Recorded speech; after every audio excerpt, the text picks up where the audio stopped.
ngapa-ngapain ya. Ini orang saya bilang borgol aja yang semua polisi saya bilang memang benar. Kalian mau bunuh Roy sama Dokter Tifa saya bilang. Semua live kok.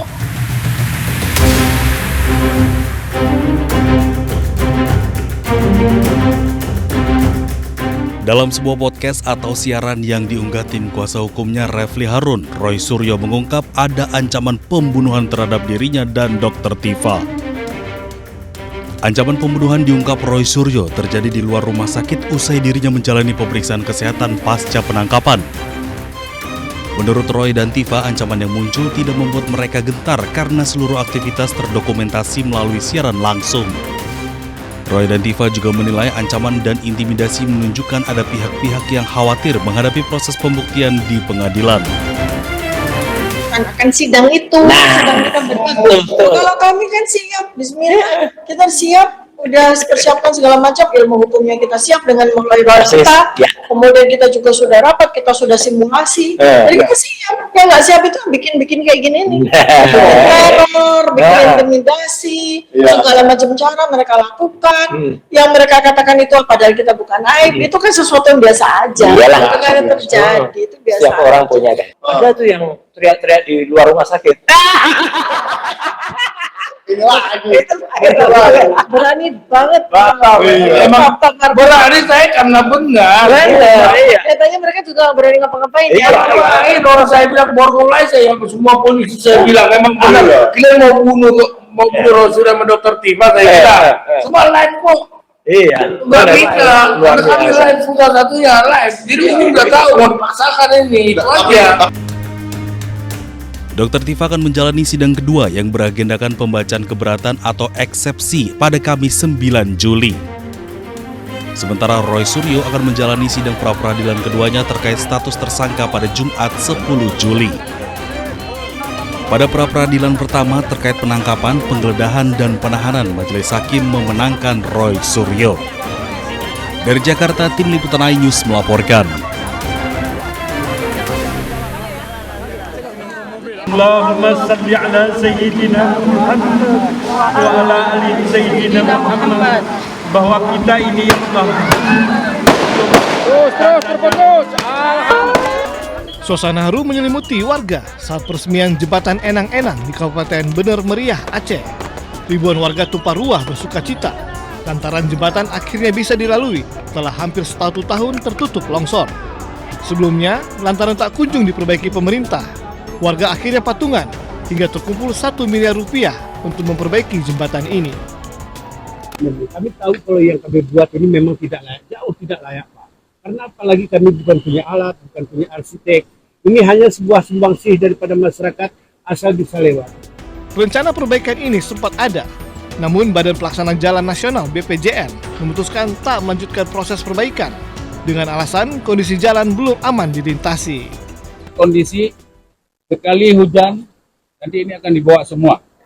Jadi sampaikan kepada donatur yang mungkin sudah kasih uang, jadi itu sudah di-stop oleh saya dari BPJN, di-stop untuk kita akan pikirkan membangun yang ke depan. Itu aja. Jadi uang itu, berapa yang ada uang itu, Bapak mungkin bisa pergunakan ke tempat yang lain. Jembatan Enang-Enang merupakan urat tadi penghubung pantai timur dan dataran tinggi Gayo, sekaligus akses vital bagi ratusan ribu warga di wilayah tengah Aceh. Dari Bener Meriah, Aceh, Yusradi, iNews melaporkan.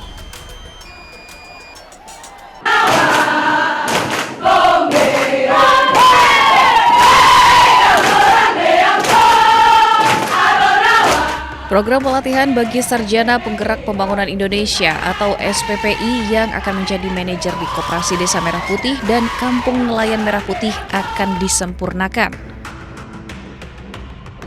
Pemerintah telah mengevaluasi secara menyeluruh dan memutuskan untuk mengubah konsep pelatihan dari yang sebelumnya berbasis latihan dasar kemiliteran menjadi pelatihan bela negara dan manajerial. Kami ingin menegaskan bahwa pemerintah menempatkan keselamatan, kesehatan, dan kesejahteraan para peserta sebagai prioritas utama. Kami mendengar, melihat, dan merasakan betul apa yang menjadi kekhawatiran masyarakat serta keluarga peserta.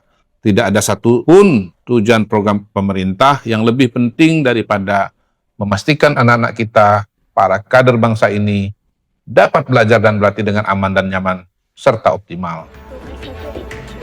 Pemerintah juga menyebut langkah penyempurnaan ini diambil untuk memastikan program semakin tepat sasaran. Pemerintah juga optimis bahwa perubahan akan membawa angin segar. Tim Liputan iNews melaporkan.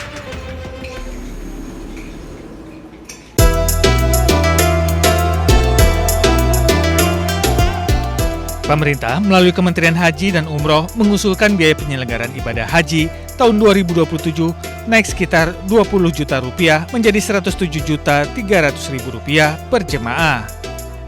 Kementerian Haji dan Umroh menyebut kenaikan biaya penyelenggaraan haji tahun 2027 dipicu sejumlah faktor seperti turunnya nilai tukar rupiah terhadap dolar, kenaikan biaya penerbangan, hingga layanan pengurusan visa. Namun biaya perjalanan ibadah haji yang dibayar langsung oleh jemaah tetap sekitar 40% dari total BPIH. Sedangkan 60% sisanya akan ditutup dari nilai manfaat yang dikelola Badan Pengelola Keuangan Haji. Hal ini disampaikan Menteri Haji dan Umroh Muhammad Irfan Yusuf saat rapat kerja dengan Komisi 8 di Gedung DPR RI, Senayan, Jakarta. Kita sudah mengajukan BPIH yang dengan berat memang terpaksa harus naik karena faktor dolar, faktor aftur, dan pemerintah Saudi sudah meningkatkan layanannya. Artinya apa? Otomatis akan menambah harganya juga. Penetapan angka ini berdasarkan item-item itu rasional sekali.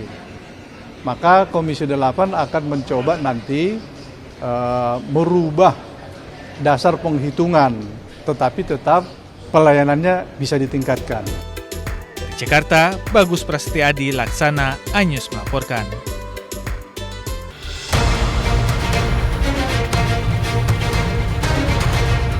Bak kotak Pandora yang terbuka, tersangka korupsi MBG bertambah lagi.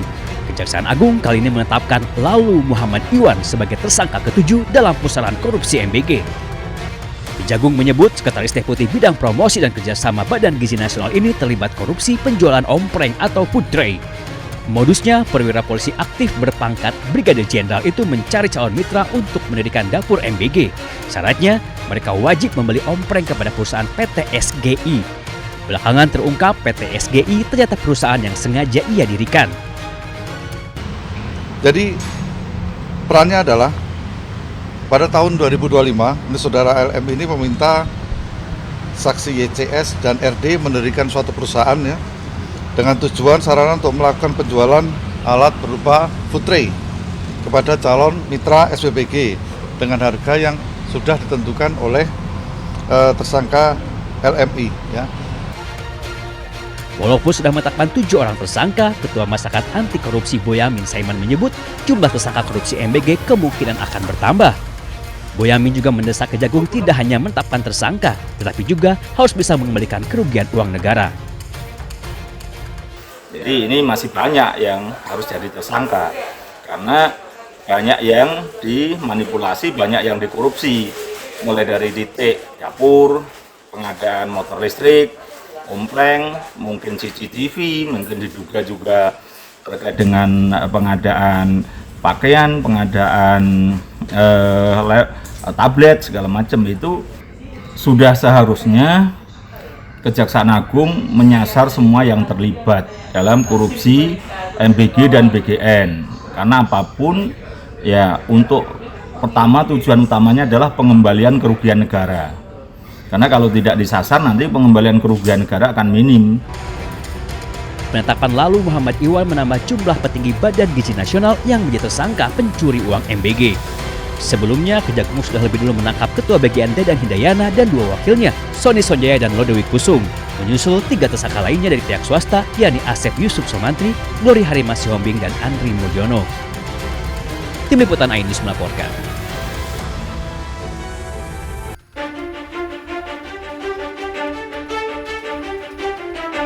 Setelah Kejagung menetapkan polisi aktif berpangkat Brigadir Jenderal Lalu Muhammad Iwan sebagai tersangka korupsi MBG, Korps Adiaksa menyebut ada dugaan keterlibatan oknum anggota TNI aktif dalam pusaran korupsi MBG. Kejagung menyebut oknum TNI berpangkat kolonel itu berinisial BU. Di dalam tubuh Badan Gizi Nasional, BU memiliki jabatan ganda, yakni sebagai Sekretaris Deputi Bidang Penyediaan dan Penyaluran dan Pejabat Pembuat Komitmen atau PPK. Sebagai petinggi di Badan Gizi Nasional, BU diduga ikut kong-kali kong mengatur penggelembungan harga barang dan jasa, termasuk pengadaan sepeda motor listrik yang jumlahnya mencapai 21.801 unit. Walaupun sudah menemukan keterlibatan oknum TNI, namun Kejagung tidak bisa serta-merta memproses BU karena masih berstatus TNI aktif. Penanganan terhadap oknum tersebut, yaitu saudara BU, itu dilaksanakan secara koneksitas bersama dengan penyidik pada Jaksa Agung Muda Militer. Jadi perkara itu termasuk sepeda motor ya, pengadaan sepeda motor itu karena ada keterlibatan oknum TNI aktif. Mendengar anggota yang diduga terlibat korupsi MBG, Mabes TNI langsung buka suara. Kapuspen TNI Brigjen Muhammad Nas menyebut terkait masalah BU akan berkoordinasi dengan Kejagung. Jika terbukti korupsi, maka BU akan ditindaklanjuti sesuai ketentuan hukum. Dalam lingkaran korupsi MBG, Kejagung telah menetapkan 7 orang tersangka, 4 orang petinggi Badan Gizi Nasional, 3 lainnya dari pihak swasta. Tim Liputan Ainus melaporkan.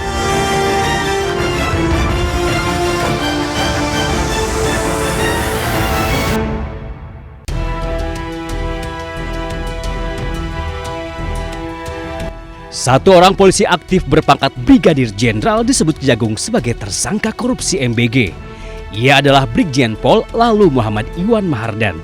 Iwan terlibat dalam proses jual beli food tray atau ompreng yang ternyata menyalahi aturan. Istana angkat suara. Kepala Badan Komunikasi Pemerintahan Muhammad Kodari menyebut walaupun berpangkat jenderal, namun proses hukum terhadap Iwan harus tetap berjalan tanpa pandang bulu. Kodari juga menyerahkan seluruh proses hukum kepada Kejagung. Kalau bicara aspek hukum, tentu semua harus kembali kepada aparat penegak hukum. Dan yang sedang memproses sekarang adalah kejaksaan. Dan seperti dikatakan oleh Bapak Presiden bahwa hukum sekarang ditegakkan tanpa pandang bulu, apapun latar belakangnya. Jadi sebetulnya siapapun dimintakan pertanggungjawabannya sesuai dengan posisi dan pos yang sedang ditempati.